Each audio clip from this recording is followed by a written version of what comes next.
Dear students, today we will start one basic concept that is called present worth method. From now onward, we will understand how to evaluate a project. Any type of engineering economic project which consists of certain cash inflows and cash outflows. We need to evaluate such projects in terms of that does it pay or not. It means we have to compare its benefits and cost. There are various methodologies available to evaluate a project. For example, if we look at the various methodologies, then first methodology is known as present worth method, and the normal name which we use across various disciplines is also called net present value. Present worth method is mostly known as net present value or NPV. Another concept is known as future worth method, then annual worth method, then capitalized worth method, internal rate of return as well as external rate of return, and payback period method. These are the various methods which are used to evaluate a project. And when we talk about evaluation, we are ultimately talking about comparison between its benefit versus cost. So let's start the concept of present worth method. The simple idea of present worth method consists of that we are going to bring all cash outflows and all cash inflows at the present time. For example, if I am going to invest $100,000 today and the expected benefits are $20,000 per year for next 6 years, so what I am going to do, I am going to bring the future 6 years 20,000 rupees of income which is going to be received every year for next 6 years. I am going to bring that 20,000 rupees at today's price, and then I am going to compare that 100,000 rupees of today's investment with the 20,000 for 6 years of future inflows, and I am going to compare these two things. So that is the idea of present worth method. As I have said, that based on the concept of equivalent worth of all cash flows relative to the present as a base. So I am going to bring all future cash flows at the price of today's as a base. All cash inflows and outflows discounted to present at interest, generally MARR, हम इसको MARR के ऊपर ही normally करते हैं, discount करते हैं, today's price पे लेकर आते हैं. So present worth method is a measure of how much money can be afforded for investment in excess of cost, means cost versus benefit analysis. And if present worth is positive, it's mean that the amount which we are going to received is more than the amount which we are going to pay. This is the basic idea of present worth method. अगर हम present worth method को numerical term में change करने की कोशिश करें तो आपको बड़ा क्लियर यहाँ पे नज़र आ जाएगा कि हम प्रेजेंट वर्थ मेथड कैसे निकाल रहे हैं. तमाम जो फ्यूचर के कैश फ्लोज हैं उन सारे फ्यूचर के कैश फ्लोज की हम प्रेजेंट वैल्यू ले रहे हैं, हम उन सब की डिस्काउंटिंग कर रहे हैं, हम उन सब की प्रेजेंट वैल्यू ले रहे हैं, और उसके बाद हम उस प्रेजेंट वैल्यू को कंपेयर कर रहे होंगे हमारे जो भी कैश आउटफ्लोज हैं उनके साथ. और अगर हमारा प्रेजेंट वर्थ पॉजिटिव आ जाता है तो हम कहेंगे प्रोजेक्ट इज इकोनॉमिकली फिजिबल. अगर हमारा प्रेजेंट वर्थ जो है वो नेगेटिव आ जाता है तो हम कहेंगे कि project is not economically feasible. This is the basic idea जो कि हम प्रेजेंट वर्थ में अप्लाई करते हैं. अब हम इसको एक छोटे से सवाल की मदद से समझने की कोशिश करते हैं. Let's suppose there is a piece of new equipment has been proposed by engineers to increase the productivity of a certain manual welding operation. किसी कंपनी में कोई मैनुअल वेल्डिंग ऑपरेशन चल रहा था और कुछ इंजीनियर्स ने कहा कि हम इसको एक नई इक्विपमेंट ले लेते हैं जिससे हमारी प्रोडक्टिविटी इंक्रीज होगी। वो जो नया जो इक्विपमेंट है उसकी कॉस्ट है $25,000 और अगर हम वो ख़रीद लें तो वो वेल्डिंग मशीन जो है वो जो इक्विपमेंट है वो हमें तकरीबन 5 साल तक सही तरीके से काम करेगा और 5 साल के बाद हम उसको $5,000 का बेच सकेंगे।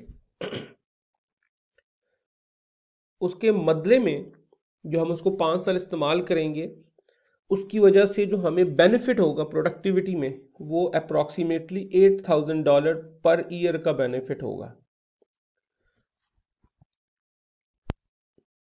इट्स मीन ये मेरे पास एक ऐसा प्रॉब्लम मौजूद है जिसमें एक फैक्ट्री के अंदर हम मैनुअल वेल्डिंग ऑपरेशंस कर रहे हैं। इंजीनियर्स ने कहा कि हमें चाहिए कि हमें कोई नया इक्विपमेंट खरीद लें जिसकी वजह से हमारे जो मैनुअल वेल्डिंग ऑपरेशंस हैं वो थोड़े से ऑटोमेट हो जाएंगे और हमारी प्रोडक्टिविटी बढ़ेगी। वो मशीन की जो कॉस्ट है वो $25,000 है और वो मशीन 5 साल इस्तेमाल होने के बाद उसकी मार्केट वैल्यू $5,000 होगी। इसका मतलब है हम तकरीबन उसको 5 सालों में 20,000 का इस्तेमाल कर सकेंगे और इस मशीन की वजह से हमें तकरीबन हर साल $8,000 का बेनिफिट होगा।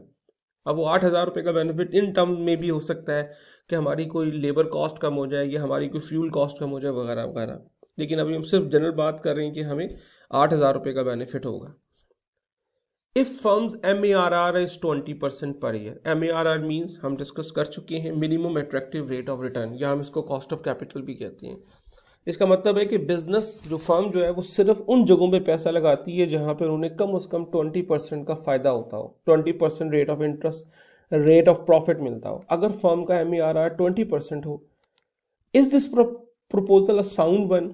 वो कहता है क्या हमें ये काम करना चाहिए या नहीं करना चाहिए। इसका मतलब है अगेन अब ये जो पूरा कैश फ्लो है मुझे इसको कंपेयर करना है किसी एक ख़ास वैल्यू के ऊपर लाकर। हम इसको देखते हैं अब हम कि हम इसको कैसे कंपेयर करेंगे। ये आप देखें, 25,000 रुपये में आज पैसे इन्वेस्ट कर रहा हूँ। इस 25,000 रुपये के बदले मुझे अगले 5 सालों तक 8,000 रुपये मिलेंगे और उसके बाद 5वें साल में मुझे 5,000 रुपये का ये मैं मशीनरी बेच भी सकूंगा। So this is the total cash flow timeline. अब मुझे करना क्या है, अब मुझे इस सारी टाइमलाइन को कंपेयर करना है। तो प्रेजेंट वर्थ का मतलब क्या हुआ, उसका मतलब ये हुआ कि इस 8,000 को मैं यहां ले आऊंगा, इस 8,000 को भी मैं यहां ले आऊंगा, इस 8,000 को भी मैंने यहां ले आना है और इस 8,000 को भी मैं यहां ले आऊंगा और इन फिगर्स को भी मैं यहाँ ले आऊँगा। इन सारे फिगर्स को मैं यहाँ लाकर फिर इस 25,000 रुपये का जो आज आउटफ्लो है उसको कंपेयर करूँगा कि मुझे पैसे आएंगे कितने, और वहाँ से मैं कंपैरिजन करूँगा कि ये जो काम है ये मेरे लिए फ़ायदेमंद है या नहीं है। इसका मतलब क्या हुआ कि प्रेजेंट वर्थ मेथड क्या चीज़ है? Present worth is present value of cash inflows and present value of cash outflow. Outflow क्या है? आउटफ्लो फिलहाल एक ही है $25,000 का, ये $25,000 आउटफ्लो है। और इनफ्लो क्या है? ये 8,000 5 सालों तक मुझे मिलते रहेंगे। तो चूंकि 8,000 हर साल सेम है तो मेरे लिए बड़ा आसान काम है कि मैं यहाँ पे प्रेजेंट वैल्यू ऑफ एनविटी का फार्मूला यूज़ कर सकता हूँ। तो आपको पता है कि ये उसका बेसिक एक्सप्रेशन है कि $8,000 into P given that A. Present value मालूम करनी है, ए आपके पास गिवन है, 20% रेट ऑफ इंटरेस्ट है, MARR है और 5 उसकी इंस्टॉलमेंट है, प्लस ये जो 5,000 है ये चूंकि एन्युटी नहीं है, ये एक ही फिगर है। तो इस 5,000 रुपये को मैं डायरेक्ट यहाँ पे ले आया और यहाँ मैंने उसकी प्रेजेंट वैल्यू मालूम कर ली। इसका मतलब है एक मेरे पास ये कैश फ्लो आ रहा है, दूसरा मेरे पास ये वाला कैश फ्लो आ रहा है, और कैश फ्लो जा कौन सा आ रहा है? 25,000 का कैश फ्लो जा रहा है। जब मैंने इनकी वैल्यूज निकाल के इनको कंपेयर किया तो मेरे पास माइनस करने के बाद जो जवाब आया that is $934। It's mean my present value is positive at the rate of 20% MARR। और आपको पता है कि जब MARR प्रेजेंट वैल्यू की जो वैल्यू है वो पॉजिटिव हो, इसका मतलब क्या होता है कि प्रोजेक्ट इज फिजिबल। इसका मतलब ये है कि 20% MARR की बुनियाद के ऊपर ये प्रोजेक्ट जो है ये हमारे लिए फिजिबल है और हमें चाहिए कि हम इस प्रोजेक्ट को चूज कर लें। अच्छा, just for the sake of further understanding, let suppose मैं इस किस्म के एक्सप्रेशन में इंटरेस्टेड नहीं हूँ और मैं इसको बिल्कुल एक सिंपल एक्सेल शीट पे इसको करने की कोशिश कर रहा हूँ सवाल को, तो फिर ये सिचुएशन क्या बनेगी ये देखें। अब सिचुएशन क्या बनेगी कि मेरे पास 5 साल है, पहले 5 साल मेरे पास 8,000 रुपये का कैश इनफ्लो आएगा और पाँचवें साल में मेरे पास 5,000 रुपीज़ वो वाली फिगर आएंगी जब मैं इस मशीनरी को बेच दूंगा। ठीक है जी। अब मैंने प्रेजेंट वैल्यू फैक्टर निकाल लिया। इस 8,000 रुपये का पहले साल का प्रेजेंट वैल्यू फैक्टर क्या है? 0.833 and these are all present value factor. ये प्रेजेंट वैल्यू फैक्टर आपको पता है कि हम इसको खुद भी निकाल सकते हैं एक्सेल या साइंटिफिक उसकी मदद से, या फिर हम इसके टेबल्स भी देख सकते हैं। आपको पता है कि प्रेजेंट वैल्यू फैक्टर निकालने का तरीकाकार क्या होता है? 1 divided by 1 plus I and raise to power n, whatever मेरे पास n की जो भी फिगर मौजूद है n की फिगर है। तो ये मेरे पास प्रेजेंट वैल्यू फैक्टर्स आ गए। और देखें चूँकि ये दोनों 5 ईयर ही हैं, इसलिए इन दोनों 5 ईयर की प्रेजेंट वैल्यू फैक्टर सेम है। मैंने कैश इनफ्लो को प्रेजेंट वैल्यू फैक्टर से मल्टीप्लाई किया तो ये मेरे पास present value of cash inflows आ गई और इसको जमा किया तो this is 25,934। This is present value of cash inflow. अब देखें मुझे पता चल गया है कि present value of cash inflow क्या है, 25,934। Present value of cash outflow मुझे ऑलरेडी पता था 25,000। मैंने इसको कंपेयर किया, आंसर आ गया 934। As this is positive therefore project is feasible. तो एक तरीकेकार ये हो सकता है कि हम इसको एक्सप्रेशंस की शक्ल में इस तरीके से शो कर लें। दूसरा तरीकेकार ये हो सकता है कि हम इसको टेबल्स की शक्ल में शो कर लें। टेबल्स वगैरह की शक्ल में शो करने का फ़ायदा ये होगा कि अगर कभी ऐसा वक्त आएगा कि जब आपके पास ये फिगर्स सेम नहीं होंगी, 8,000 हर दफ़ा सेम नहीं होगी, तो फिर आपको उसको मैनुअली सॉल्व करना पड़ेगा एक्सेल या किसी और सॉफ्टवेयर की मदद से। तो उस वक्त आपको फिर इस किस्म के टेबल्स का जो एक्सप्रेशन है वो फ़ायदेमंद रहेगा। So this is what present worth method is, कि जिसके अंदर हमने present value of cash inflows को present value of cash outflows के साथ प्रेजेंट टाइम में कंपेयर किया है। ठीक है, हम इसको थोड़ा सा अगर और देख लें ऐसे ही किसी सवाल को, तो ये आपके पास एक और इसी किस्म का क्वेश्चन मौजूद है। अ retrofitted space heating system is being considered for a small office building. The system can be purchased and installed for $110,000 and it will save an estimated 300,000 kilowatt hours of electric power each year over 6 years period. अब आप अगर देखें तो वही वाला काम हो रहा है कि आप अगर आज 1,10,000 रुपये का कोई सिस्टम इंस्टॉल करवा लें तो उसकी वजह से आप अगले 6 साल तक 3 lakh kilowatt hours of electric power बचा सकते हैं। अब 3,300,000 किलोवाट आवर्स का मतलब क्या है? We need to convert it into dollars, into currency amount. So the 1 kilowatt hours electricity cost is 10 cents और $0.1 अब मैं इस $0.1 को अगर 3 लाख किलोवाट आवर से मल्टीप्लाई कर दूं तो मेरे पास आंसर तकरीबन को $30,000 आ जाएगा। इसका मतलब है कि मैं $30,000 6 साल तक बचा सकूंगा हर साल। अगेन कंपनी का जो MAR आ रहा है दैट इज 15%। इसका मतलब है कि कंपनी हर काम उस वक्त करती है जब कम से कम उसको 15% का फायदा हो रहा हो। ये जो मशीनरी है ये जब 6 साल पूरे हो जाएंगे तो उसका क्या होगा? हमें उसने बता दिया है the market value of system will be 8,000 at the end of 6 years, कि आप 6 साल तक इसको 6 साल के बाद इसको $8,000 का बेच सकेंगे। और एक नॉर्मल उसने बता दिया कि जी हम उम्मीद कर रहे हैं कि ये जो बीच में ऑपरेटिंग एक्सपेंसेस होंगे those are negligible. This has been assume just to make this question simple. अब हम देखने की कोशिश करेंगे कि इस सिचुएशन में प्रेजेंट वर्थ मेथड कैसे काम करेगा। Idea again is same.